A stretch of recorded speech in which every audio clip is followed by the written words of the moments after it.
Shri Ganesha Sharada Gurubhyo Namaha Agajanana Padmarkam Gajananam Aharnisham Anekadam Tam Bhaktanam Ekadantam Upasmahe.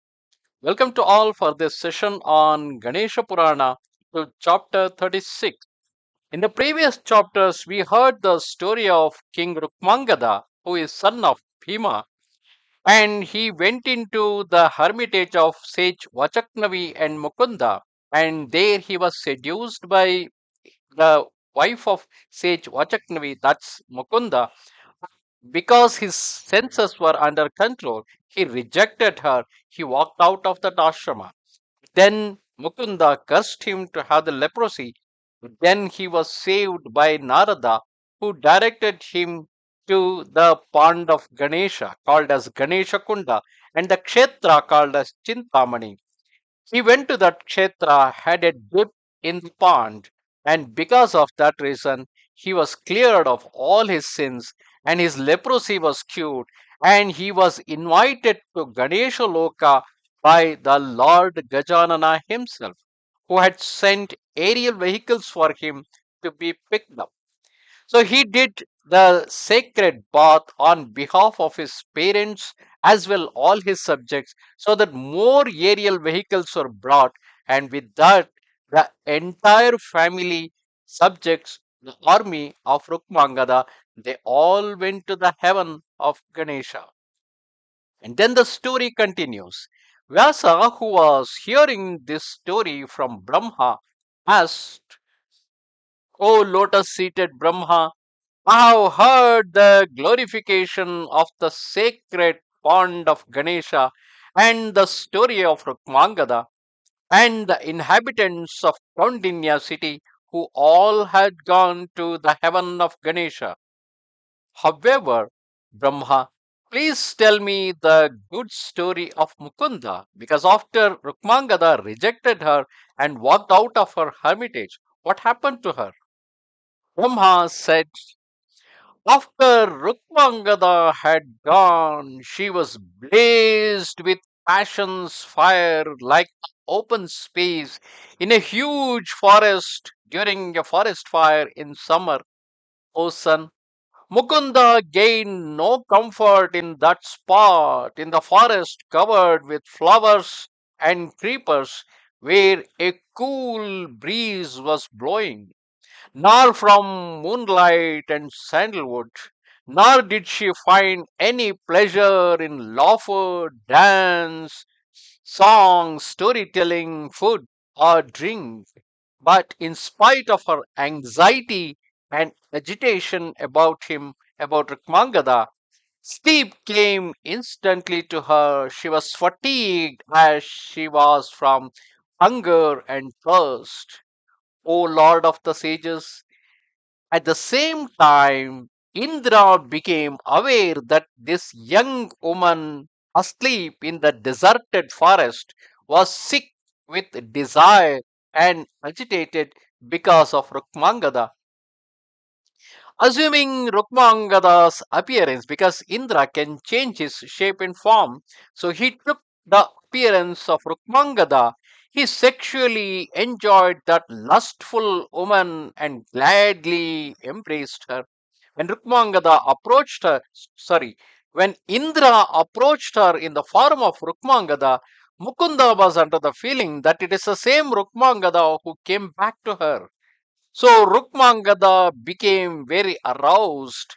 She too fiercely kissed Rukmangada, and with a firm hand, he means Indra squeezed her to full breast, naked. He unhesitatingly enjoyed sex with that naked woman. Then, a little ashamed, she returned to her own home, while Indra, who in the form of Rukmangada, immediately disappeared from there. Rukmangada considered himself in the meantime freed from her, but she means Mukunda conceived from him, and at the appropriate time in the ninth month she produced an auspicious son whose pleasant body, which was completely without fault, exceeded that of Kama in appearance. Child was so beautiful. The child what Mukunda had got because of her having because of her sexual act with Indra, whom she believed that it was all because of Rukmangada, because Indra came to her in the form of Rukmangada. He fell onto the ground with a huge noise. The child fell onto the ground with a huge noise, and all the directions, heaven, earth, and the underworld resounded, because originally he was son of Indra, and that is why he was so powerful. Indra, being a demigod, he was supernatural, superhuman person. All the birds flew around, flying up and about all over the place. After he had finished his own obligatory ritual, Vachaknavi, the husband of Mukunda, he returned, but he never became aware of Mukunda's adventure. And with great joy, he performed everything beginning with the birth ritual. So, seeing that his wife has got a son, he thought that the son, she is bearing the son because of him, whereas only Mukunda knows what is the real secret behind that. In accord with his capacity, because at the time of birth of a child, it is the responsibility of the father to do certain rituals. So Vachakname did all the rituals for the sake of his newborn child from his wife Mukunda. In accordance with his capacity, he gave gifts to the Brahmins according to their status. When the 10th day came, the sage performed the naming ceremony for the newborn. The Brahmins who were occupied with astrology named him Grithsamada, and then in his fifth year, he conducted the rite of giving the sacred thread. These are some of the samskaras which are being done in the Brahmin category. That for initially the child will be named, and the child will be initiated into Vedic knowledge through this sacred thread ceremony, which is called as Upanayanam. That means Upanayana means the child will get a new eye of the knowledge. So that here onwards, after the sacred thread ceremony, the child will be initiated into a Gurukula for the education purpose. He made the acquisition of four Vedas and consecrating ritual. Sorry, he made the acquisition of four Vedas, the consecrating ritual for that boy, who merely by their recital comprehended them instantaneously due to his Brahminical power. Because of his great power, he was son of Indra, and he was born into a Brahmin family. So it was very easy for him to practice the Vedic knowledge. So he practiced all the four Vedas. He also became a repository of Vedas and Shastras, and his own karma was auspicious. Once, at an auspicious hour, the father Vachaktavi instructed the son Grithsamada in the great mantra of Rigveda, beginning with the words Gananam Tva. He said, "This is the great Vedic mantra which gives every success, and it alone is the best among the mantras uttered in the Vedic scriptures." He said, "Meditating upon the god Gajanana with your mind immovable, recite this, and straight after attaining the highest success, you will become famous in the world." So, this way, sage Vachaknavi initiated his son with a great mantra from Rigveda, which begins with the words Ganana Antva Ganapatim Bhava. Likewise, it continues. Brahma, who was telling this story to Vyasa, he continued. Then, after he had obtained the mantra from his father's mouth, the great Brahmin Grithsamada, having become disposed towards personal service, became engrossed in meditation and recitation. Much time passed in this way for that bull of sages, the great among the sages. Now, in the region of Magadha, a Princeton, I mean, a small princely state within the premises of India.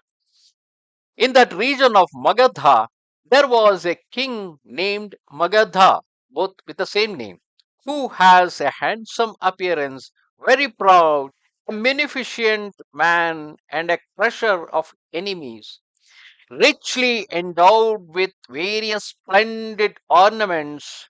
He was seated upon a throne of great worth, and on the throne of good law, that hero like he was as a hero like another Indra, the one often invoked. He possessed an army consisting of 4 corps. Here, 4 corps means the people who walk by foot, people who ride on the horses, people who ride on the elephant, and the people who ride in the cars. Cars means the chariots.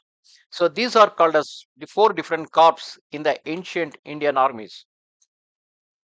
He was wise, respectful towards the learned, and his 2 ministers were repositories of wisdom, superior in their qualities to Brihaspati, who happens to be the teacher of all the demigods. So the 2 ministers of the king Magadha are much more intelligent and they are comparable to Brihaspati. The wife of King Magadha, her name was Ambika, was of beautiful appearance, superior in virtue, loyal to her husband, illustrious and forbearing to both the favored and the cursed. Led by Vasistha and Atri, the great sages who were fully conversant with the Vedas, assembled for the funerary rite of the king's father, summoned as they had been by the king. Probably the king's father was died. So for the funeral rites, he was well, Vasistha and Atri were invited, and in their leadership, all that funeral rites ceremony was being conducted. The ascetic Grithsamada, who was pure in mind, was also invited.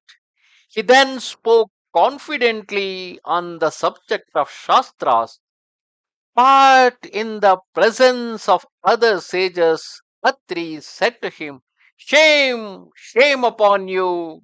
You may possess austerity, but because you are born from Rukmangada, you are not a sage.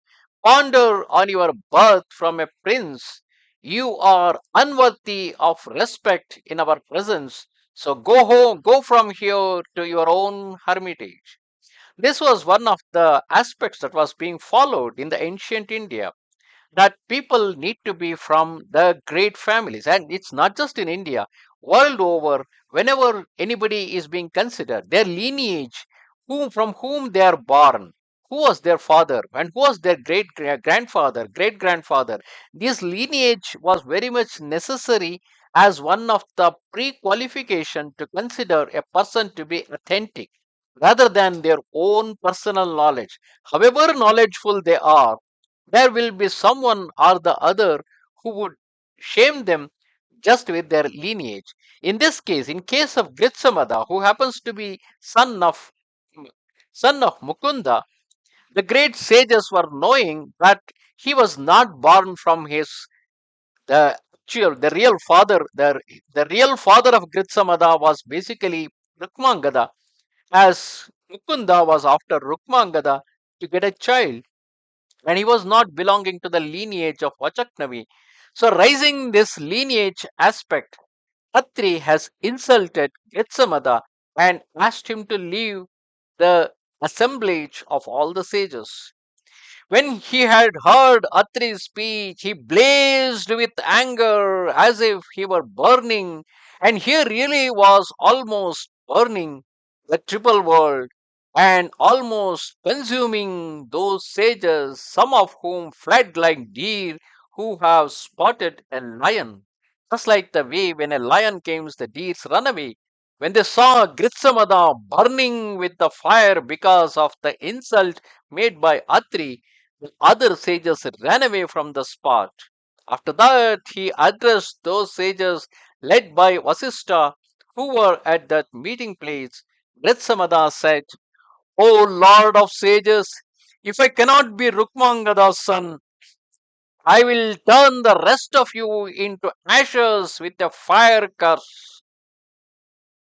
In case even Grithsamada was not knowing that he was born out of Rukmangada, probably his mother would have told this information to him. And he says that if that was not the case, he would have turned all those sages into ashes.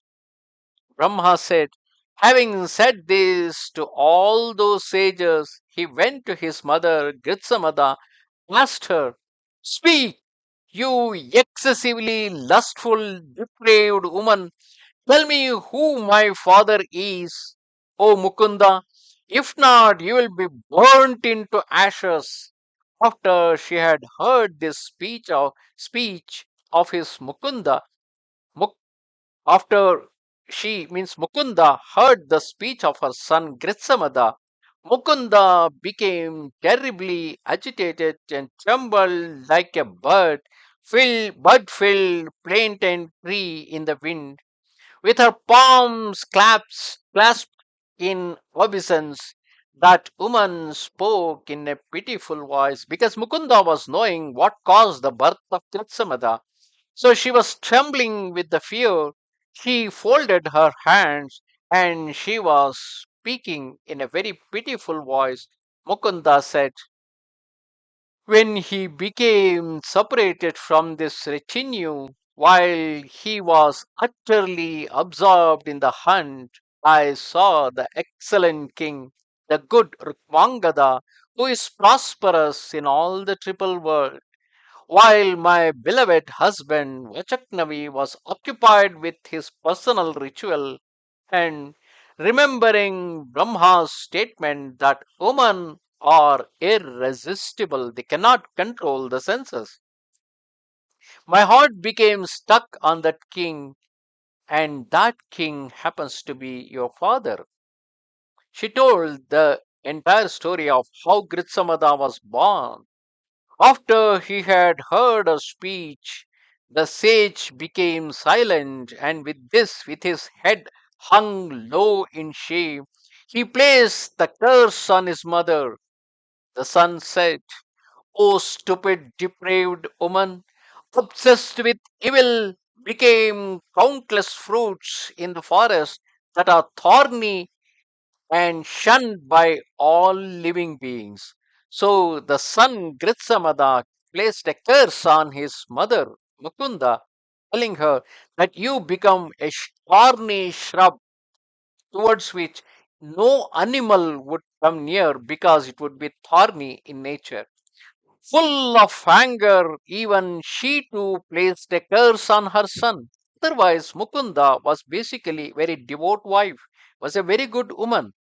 Unfortunately, on that day when Rukmangada walked into her hermitage, her senses were not in control, probably because her husband Vachaknavi was immersed in doing lot of ritual activities and probably he was not paying attention to her needs. And at that time, when Rukmangada, who was so beautiful like Kama, when he walked in, her mind was completely absorbed by that. And probably that is the only time where she missed it. And because of that reason, she gave birth to a son. And with her power, she placed just because of that reason, when she saw Grithsamada cursed her to become a thorny shrub, she too placed a curse on her son, saying, since you have cursed me, O rogue, irrespective of my being your mother, I am going to curse you, son. Your son will be much more cruel than you. He will be a very powerful demon who will bring fear to the inhabitants of triple world. In this way, the mother son Jew curse one another.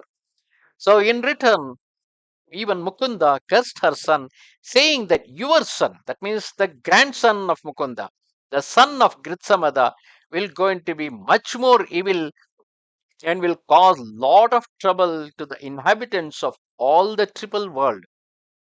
Here, whenever there is a reference to the triple world, it is about the world in which we are living, the visible world, and the world above us, which is not visible for us, called as Swargaloka or the heaven, and the world which is below us, which is also not visible, called as Atala, Vitala, Sutala, Patala, Rasatala, Talatala. Likewise, there are seven nether worlds. That means the worlds below the visible world and the worlds above the visible world. So these together are called as triple world. Brahma continued the story. Straightway, having lost her human body, Mukunda turned herself into a Badri forest where she was shunned by the multitudes of birds, by the bastards, and by the egg born creatures that were there. So uh, none of none of the animals, none of the birds were coming near to that thorny shrub. Then there was a voice in the atmosphere. Grithsamada was born from Indra, but Brahmin Grithsamada had gone to perform a personal ritual. That excellent person who hears this story of Grithsamada never encounters difficulty and obtain everything that is desired. Why exactly? We will come back to that particular aspect. So, finally, there is the voice in the atmosphere that has announced saying that Grithsamada was not son of Rukmangada, he was born from Indra. But by that time, both the mother and son have already placed the curse on each other. Thus ends the 36th chapter of Upasana Khanda of the glorious Ganesha Purana, in which we have heard about how Grithsamada was born. So, this story actually gives us the aspect of what happens because of the anger. Neither Grithsamada was able to understand what was the position of Mukunda when she was filled with lust, though being a devoteful wife. At that moment she made a mistake, and because of the mistake, Grithsamada was born. Neither Grithsamada was able to understand that, nor Mukunda was able to understand the agony of of her son, who was insulted by great sage like Atri in an assemblage of sages. And because of that reason, though he is well versed with all four Vedas, though he is knowledgeable, he is not able to attend any of the assemblage of the knowledgeable people. Namaste Sharada Devi, Kashmira Puravasini, Twamaham Prarthaye Nityam, Vidya Danancha Dehime. Goodbye.